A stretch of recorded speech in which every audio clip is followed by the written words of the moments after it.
Halo, assalamualaikum warahmatullahi wabarakatuh. Kembali lagi bersama saya Aji di channel Aquila Knives. Nah, di episode kali ini saya akan mereview 4 pisau. Yang ini tiga di atas ini stainless dan yang satunya ini ada bahan HSS S600. Nah, jadi memang ini pesanan yang agak spesial karena ini pesanan dari TikTok yang dua ini. Yang ini punya Kang Xiaoki, yang ini punyanya Kang Yudi, yang ini punyanya Kang Dimas, yang ini Kang Cahyo. Nah, kira-kira pisau yang mana yang bikin motong yang berat jadi ringan?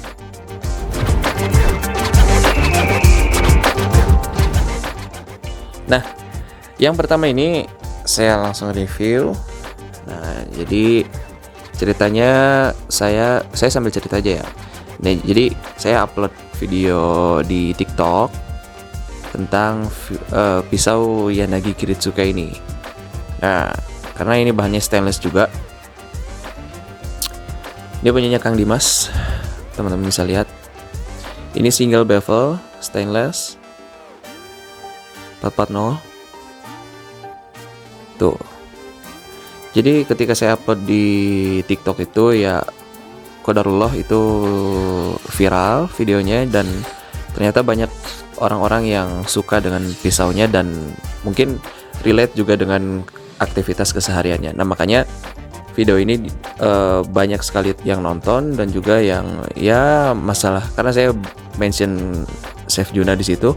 Jadi banyak juga orang yang komentar yang ngawur-ngawur tuh masalah Master Chef Jindo dan segala macam.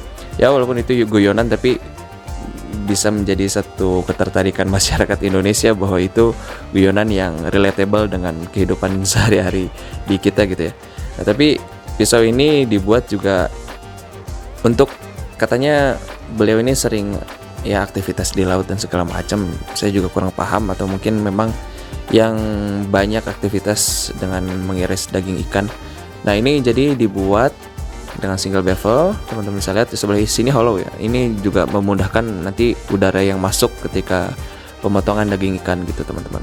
Nah, ini keduanya bilah sis ini flat gitu.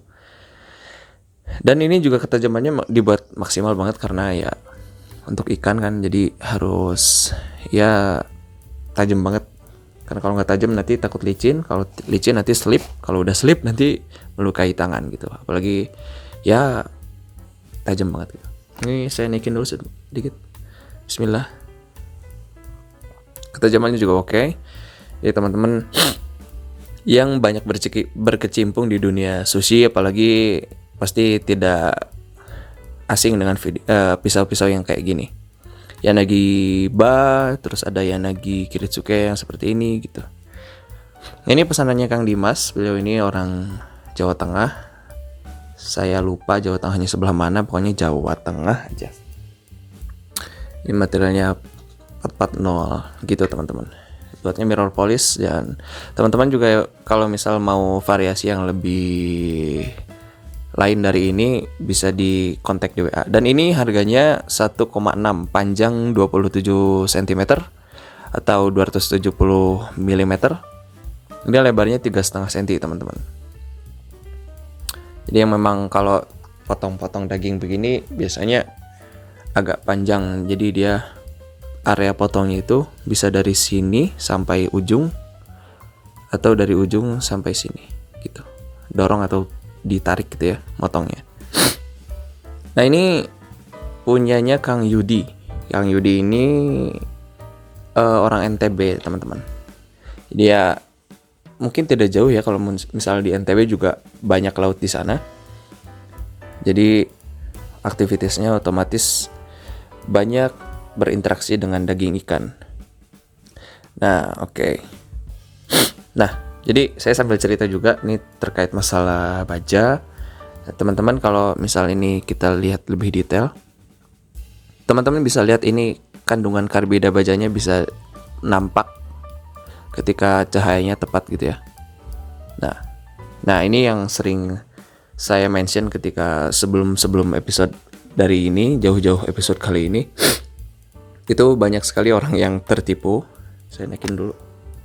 Banyak yang tertipu dengan ya ini baja Per atau baja K110 misal, atau ini Elmax kah, atau N695 atau 440 yang sama-sama stainless gitu. Maaf, ini stropping dulu guys. Nah makanya nanti kalau teman-teman punya waktu luang, teman-teman bisa sempatkan waktunya untuk mampir ke bengkel kita. Nanti di sana insya Allah ada banyak banget baja yang teman-teman bisa pelajarin secara fisik. Apalagi karena memang kendala yang jadi masalah utamanya ketika orang baru mengenal dunia pisau itu pasti ada kekhawatiran yang ini bener nggak bajanya terus apa benar ini bukan baja Per. Itu bisa kita lihat secara fisik. Nah, jadi kalau teman-teman bisa main ke Bandung nanti satu saat kalau misal kosong waktunya, yuk kita bahas bareng-bareng, kita belajar bareng-bareng kalau baja ini ternyata bisa dibedakan secara fisik gitu teman-teman. Secara kasat mata itu bisa dibedakan gitu ya. Karena misal nanti bahan ini dengan yang nanti bahan S600 dia memiliki karbida yang sama-sama terlihat. Cuma nanti ada perbedaan dari karbidanya masing-masing dari masing-masing baja gitu teman-teman. Nah kalau teman-teman mau lihat struktur baja itu bisa teman-teman lihat lebih lanjut di biasanya dari masing-masing perusahaan yang merilis seri baja-baja ini. Mereka mencantumkan gambar dari struktur baja yang mereka rilis gitu teman-teman. Nah itu juga bisa teman-teman pahami tuh dari banyak jurnal yang memang situ sudah di-upload secara resmi oleh perusahaannya masing-masing, dan teman-teman bisa bandingkan. Misal punya baja nanti S600 nih, teman-teman bisa cari struktur bajanya seperti apa di Bohler gitu ya. Karena memang itu yang nanti sangat bisa dibedakan secara kasat mata tanpa harus lihat percikan apinya gitu ya teman-teman. Jadi itu teman-teman yang ya saran saya kalau punya waktu luang ke Bandung, yuk kita sharing bareng-bareng di Bandung gitu. Nanti kita bedakan N695 dengan Elmax, itu tidak sama.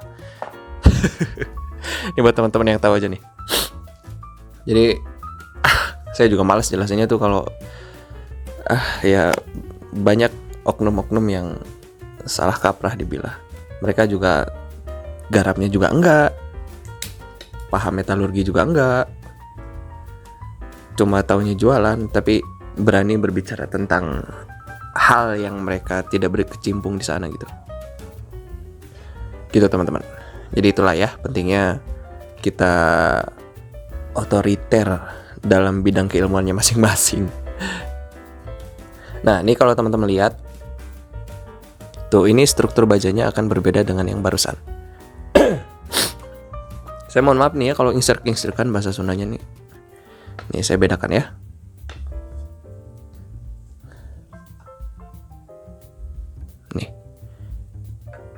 Nih tuh. Yang S600 itu cenderung karbidanya lebih terlihat karena dia lebih variatif kandungan bajanya dibanding dengan yang stainless. Tuh. Nah, rata-rata dengan baja yang stainless itu, apalagi yang stainless punya vanadium tinggi, itu biasanya efek karbidanya itu lebih berawan teman-teman. Kayak M390, terus Elmax.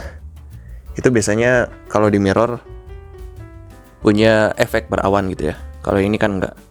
Dia lebih ke bintik-bintik yang tidak beraturan. Tuh, teman-teman bisa lihat. Ini jelas banget sebenarnya. Tuh. Tuh ya, teman-teman bisa lihat. Ya, semoga dengan saya ngomong gini juga teman-teman bisa memahami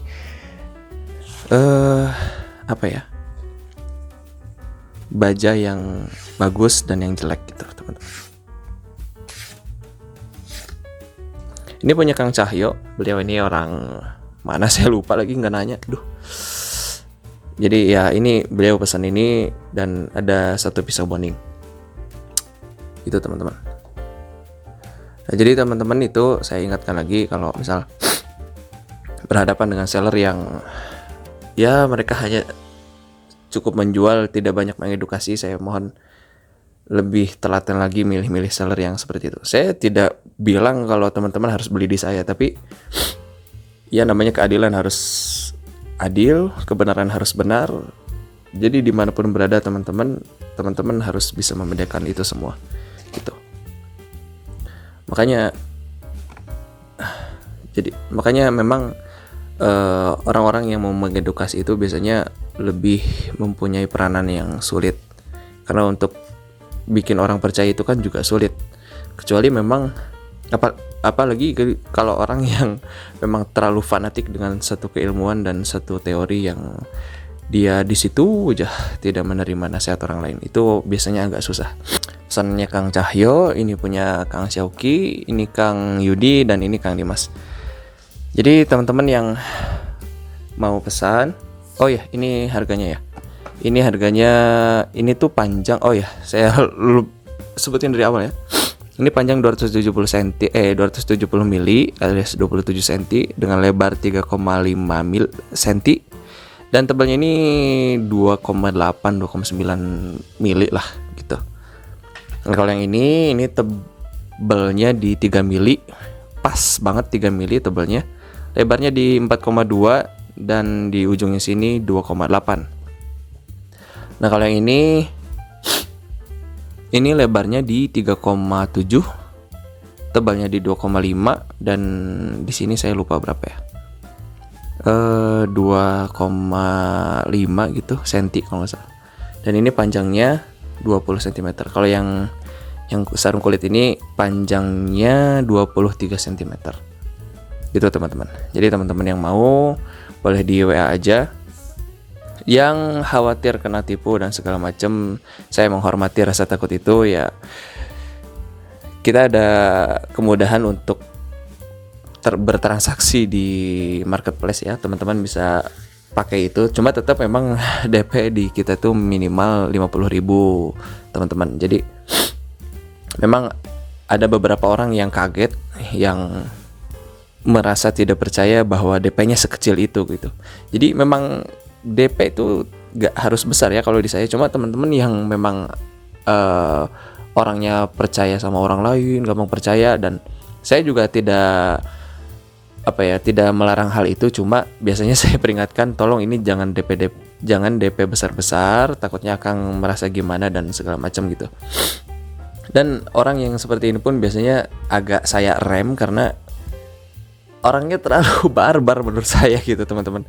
Ya memang orang-orang begini juga bikin saya takut, yang ini orang gak takut ketipu apa ya, kan saya bisa aja nipu gitu kan. Jadi ya begitulah, saya juga banyak menemui teman-teman yang unik-unik gitu ya ketika saya berjualan pisau di sini juga di YouTube. Ya, saya ucapkan juga terima kasih kepada orang-orang seperti itu yang mereka percaya dengan siapapun walaupun baru kenal. Cuma ya tetap rasa khawatir saya lebih tinggi ketika saya tuh gak betah tuh kalau udah dengar curhatan, saya ketipu Kang, saya di uang saya dibawa kabur lah dan segala macam. Aduh, itu yang bikin saya kesal banget gitu ya. Kenapa kok bisa begitu Anda gitu. Ya ini perspektif saya aja tuh kan, memang ya banyak manusia baik yang akhirnya kehilangan kepercayaan kepada orang-orang karena masalah yang seperti ini gitu kan. Jadi sekian episode dari saya kali ini, teman-teman jaga kesehatan, jaga pikiran yang sehat juga. Tetap kita harus sehat secara lahir dan batin dan juga pikiran, biar kita bisa menelaah hal-hal yang rumit dengan tenang gitu teman-teman. Jadi kalau masalah rumit yang bisa diselesaikan dengan tenang, itu biasanya jalan keluarnya juga enak. Gitu, mungkin sekian dari saya. Kalau ada salah kata saya mohon maaf. Assalamualaikum warahmatullahi wabarakatuh. Bye bye.